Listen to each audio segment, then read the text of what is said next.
Halo guys, balik lagi di Darmawan PC. Untuk video kali ini itu video spesial. Ini video yang build-nya itu harganya nggak disebutin karena ini permintaan customer gue. Rakitan ini yaitu rakitan dari sebelumnya dibikin, yaitu yang ini. Terus revisi kedua yang ini. Terus yang V3-nya itu yang sekarang. Yang V3 itu yang sekarang. Orang itu bosenan. Jadi dia setiap 6 bulan sekali atau setahun 6 bulan sekali itu dia pengen ubah.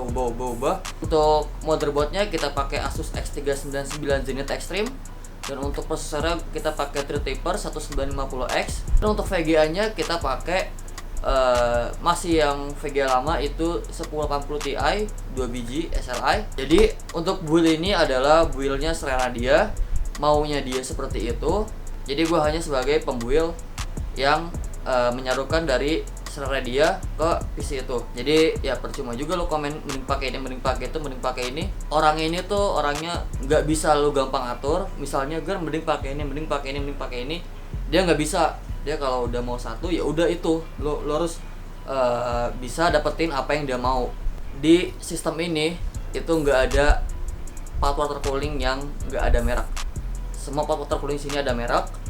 Dari fittingnya tuh fitting EKWB dipakai, jadi bukan fitting kaleng-kaleng, atau bukan pompa DC kaleng-kaleng, atau bukan tubing kaleng-kaleng, bukan radiator kaleng-kaleng, semua EKWB bits power. Lo kalau mau cek harga fittingnya satu biji itu sekitar fitting satu biji EKWB itu paling murah itu 140.000 lah, 140.000.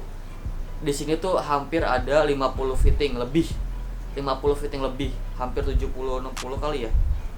Itu tinggal 140.000 kali 60, itu baru fittingnya doang. Itu baru fitting, belum adapter, belum radiator, belum pompa, belum pipa. Asia. Kurang lebihnya mohon maaf, silakan ditonton videonya.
Nah, ini yang gue bilang pakai video HP, dan ini posisi udah di rumah dia. Kita melakukan beberapa revisi, akhirnya kita nambah Commander Pro itu yang berguna untuk mengatur semua LED fan. Jadi semua fan di sini semua sinkron, kecuali kita sinkronkan tuh fan luar sinkron tersendiri, fan dalam sinkron tersendiri, LED strip sinkron tersendiri. Itu semua LED di sini itu menggunakan software, jadi udah nggak ada remote-remotan. Untuk pompanya kecepatan yang turun pakai software, dia mengikuti default dari motherboard. Yaitu kalau dimana dia full load pompa bakal kencang, dan dimana dia idle pompa bakal pelan. Jangan lupa di subscribe, terus follow Instagram gue di bawah ini. Terus udah itu aja. Terima kasih.